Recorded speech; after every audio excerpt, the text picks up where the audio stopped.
Hi, everyone. Thank you for joining me today for our instructor training series. Today, we're going to focus on an insider's look of what's new here at Hawks Learning.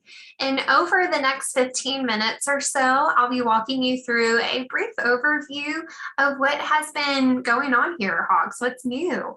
So if you happen to have any questions during our time together, you can please feel free to use that Q&A box in the bottom of your Zoom screen. And I'll be sure to reserve some time at the end of our presentation to address those questions. So with that, I'm going to go ahead and get started. So I want to take a moment to review an outline of our presentation today. We're going to focus on looking back and reviewing the new updates that we've had in the past year, and also our new features and contents we've released throughout the past academic year. And I think this will be really helpful to review with you in the event that maybe you missed some of our marketing messages on these new updates. And then I'll shift gears to highlight a couple more incredibly exciting new features that are coming down the pipeline that we hope to make available to you very soon. So with that, go ahead and get started with our instructor tools and resource updates. So we have made some exciting updates to our show work feature this past year. The show work can now be enabled at the question level of any of the assignments that you make in our web test builder.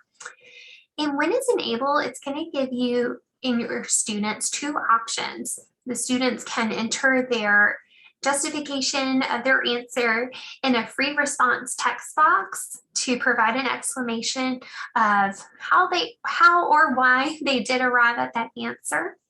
And then they can also have another option. Option number 2 would be to attach an image file to any question where the show work is enabled. And that would include an image of their step-by-step work, so a picture of their scratch paper. So if you do encourage your students to attach image files, just keep in mind that the students can only upload one file per question. And that file format, it is specified to the students during that upload process. So we will make it clear, what those expectations are as they're uploading those. Last year, we did release the ability to assign fractional point values in the points per step area of our web test. And this update allowed for an easier way for you to ensure your web test assignments added up to a specific total point value if you're managing a points-based gradebook.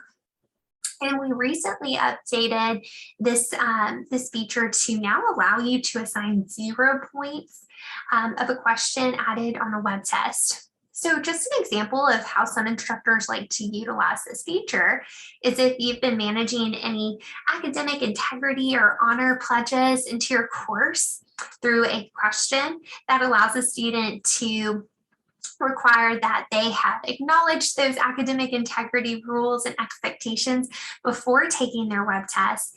This would allow you to incorporate that question and set it as a 0 point value. So it's not actually contributing to the overall points there, but it is still a very important part of your test. So hopefully this will just help you streamline and reduce any extra assignments that your students may need to complete. We have also continued our interface improvement updates to ensure all of the tabs and pages in our gradebook match our newer themes. So to do that, we have updated both our assignment groups and our assignment group details pages. All the functionality is the same. It's more of just a facelift, if you will, to really help continue our gradebook continuity efforts. Last year, we also released the ability to mark individual questions as bonus in your tests and quizzes that you're building in our web test builder tool. Once a question is marked as bonus, as you can see in this screenshot here, the points associated with that question will no longer count towards the overall point value of the test or quiz.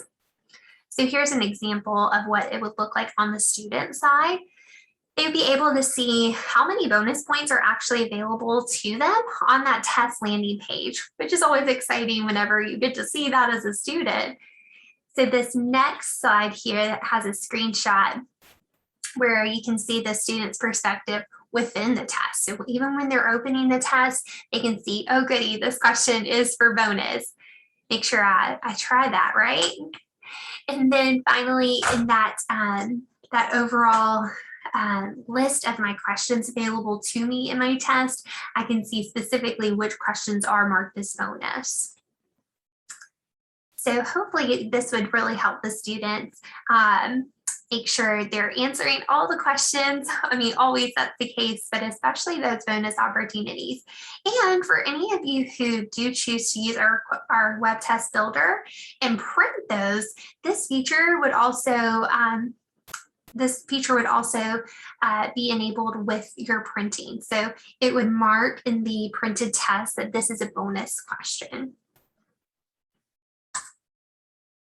If you are one of our instructors who uses our question builder tool to build your own custom content in your Hawks course, you now have the option to bulk move, copy, or delete any of the questions that you've created. And this can be especially helpful if you want to copy and make changes to multiple questions without impacting those that you've already assigned to certain lessons. Hopefully this will also allow you to move a little bit more quickly and easily through the questions in your question builder folders if you realize you do want to make a change to your overall organizational system. So to access this feature in Question Builder, you will now choose the new Select button, as you can see here in the screenshot, and it's located under the folder options. You also now have the ability to review all the student answers to a single test question within our assignment reviewer tool. So for example, if you are reviewing a student's test attempt and you're interested in viewing how all of the students in your class did in that same question, the assignment reviewer tool will now give you that option. So as you can see in the screenshot, you can access the assignment reviewer tool. And once you've selected that particular assignment in the student's test to review, you'll just click assignment builder order here in that upper left-hand corner. It's circled in red there. And then you can use that new forward and back navigation arrows at the top of the page. We have an arrow pointing to it there in the screenshot to toggle through all of the question responses that the students have submitted for that particular question. So hopefully this will make it a little bit more of a streamlined process, since it's going to eliminate the need to exit and re-enter the assignment reviewer to review those other student answers for individual questions on the assessment. So hopefully this will also help you with just the consistency of how you grade all of your students for those particular questions.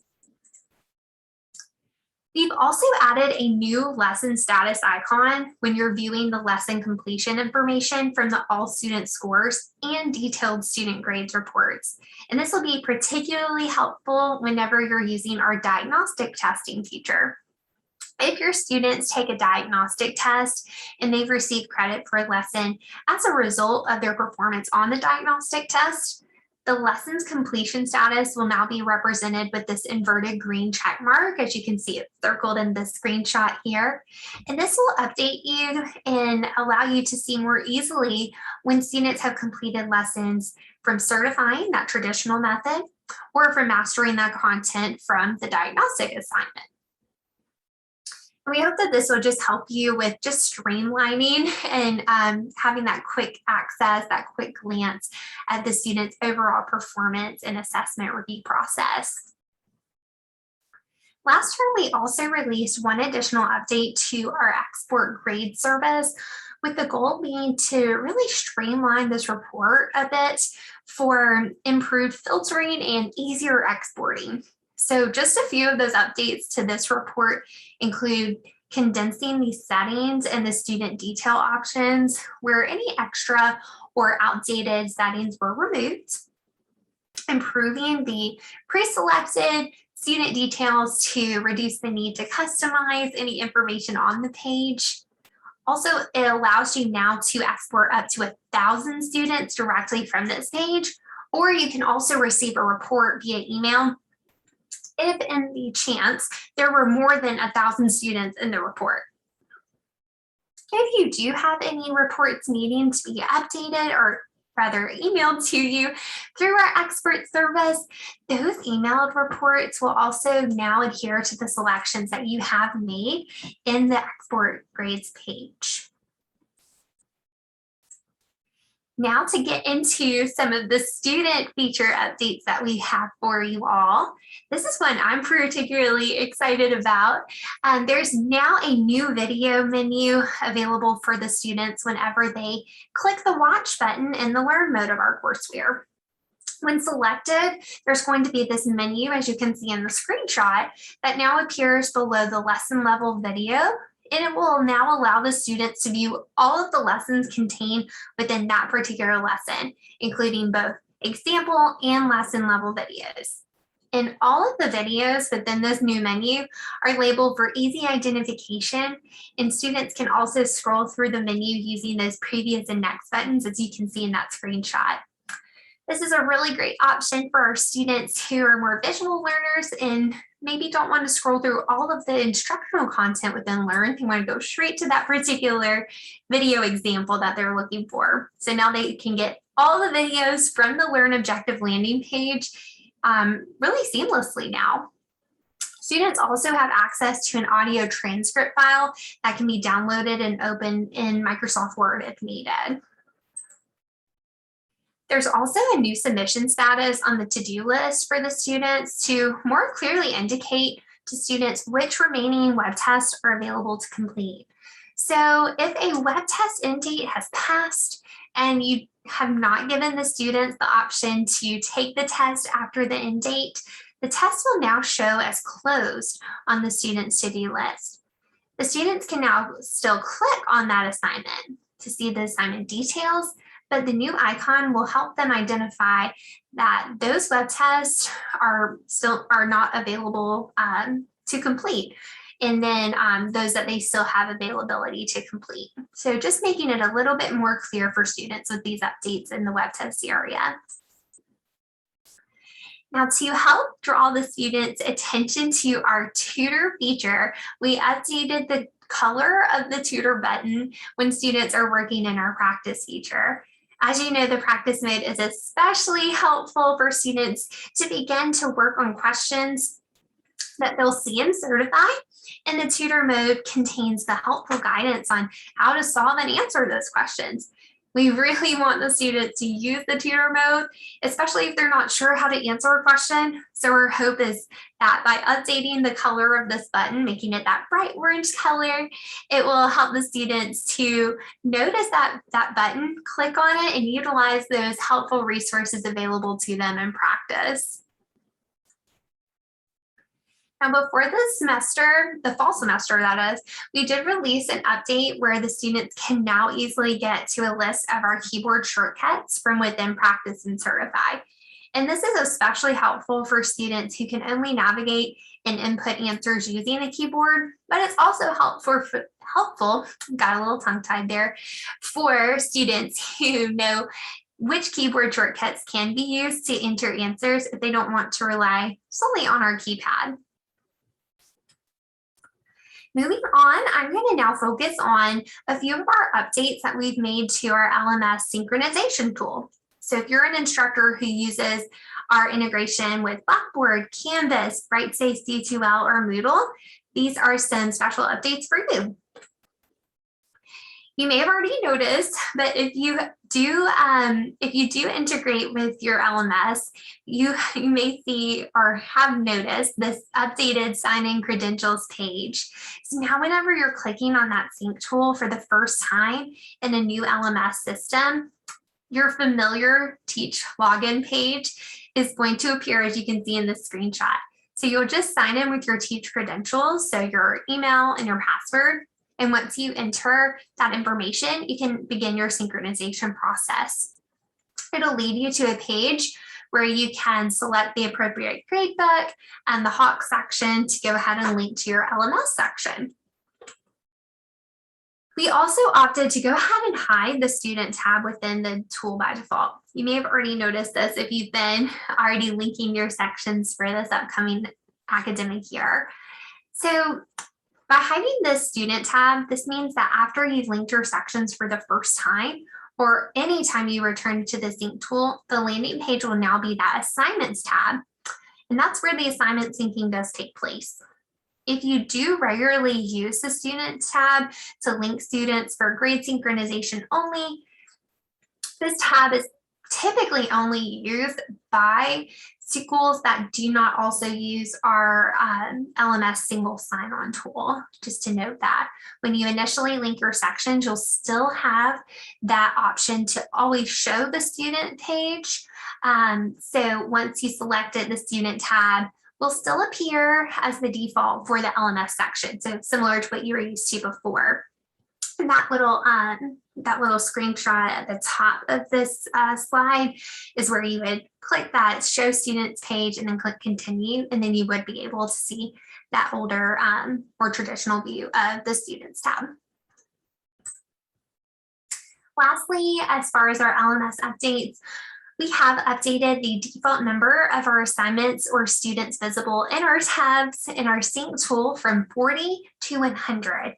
And our hope in making this change is that this will reduce the likelihood that you may miss syncing over either assignments or student grades within our tool. So if you have more than 100 assignments assigned to your course, it is worth noting you can still change that option that's circled here in the screenshot to go ahead and show all if needed. Lastly, I do want to go ahead and highlight a few content updates that we've made to our products over the past year. Our content development team has worked so hard in the past academic year to release improvements and updates to our question banks, largely due to feedback that you provide to us. So I'll highlight a few notable updates here on the next slide. If you are using any of the products listed on this page and you weren't aware of some of these questions that were released this year, this would be a great time for you to connect with your training and support specialists to get more details. As a reference point, the metrics here on this slide include questions that were released up to today's date. So it could be possible that maybe you have already reviewed and added some of the content to your custom curriculum. So here on the left, we have it indicated by the math course highlights, and then here on the right, economics, psychology, and our English composition. If you have not yet reviewed and added the new content to your custom curriculum, you can take some time to review the lessons that you assign and see if there are any new questions or content added to that lesson from the curriculum tab in your gradebook. So that's under assignments and curriculum. If the lesson does have any new questions available to assign, these will be noted with a new label. So as you can see in this screenshot, we have arrows pointing to it. And the new label will be in the left panel of the assignment reviewer or assignment builder. To add them to your lesson, you can use that add option and then just click Save Changes in the bottom corner. Finally, to wrap up, we have some incredibly exciting updates coming down the pipeline that we hope to make available to you all soon. So I'm going to go ahead and walk you through a quick sneak peek of a few of these updates. First, and possibly most exciting that we're planning to release is the ability for you to assign a late penalty to your assignments that you create and assign virtually through the web test builder. We've always given you the option to apply late penalties to the lesson within the last year. And we also released the option to allow students to turn in web tests in after the end date of this test, but coming soon, you'll be able to have that option to apply a fixed or graduated late penalty to any of your tests or quizzes. And from the general settings tab of the web test, you'll be able to both view and create new late penalties and then apply them to either individual tests or in bulk to all the tests assigned to your section. And this setting can always be enabled or disabled if the student needed late submissions, and then your late submissions will be marked throughout our gradebook just for easy reporting access. Lastly, the students will now have the ability, will soon have the ability to navigate forward and back in practice. This will really help them find more easily the questions that they want to work on first, and then go back to any questions that they've skipped without having to start a brand new practice session. They will still have access to all of the same helpful features that they have throughout practice, including their interactive step-by-step tutor, targeted explain error feedback, and full solutions. But our hope is that this will make a single practice session even more usable and valuable for the students. From the instructor perspective, this should help you identify sample questions that you can use as examples in class without having to reload new practice sessions to find them. So as I wrap up today, I do want to just say thank you so much for your time this morning, it's afternoon, wherever you are, morning or afternoon. I hope that you're having a great day and a great week so far. I hope that this information was helpful to you as you prepare for the upcoming term. And I reserved a little bit of time here at the end just to address any questions that you have. So please feel free to chat those into the Q&A box. I'll go ahead and check that now. And I'll just give it a few more seconds. We don't have any open questions right now.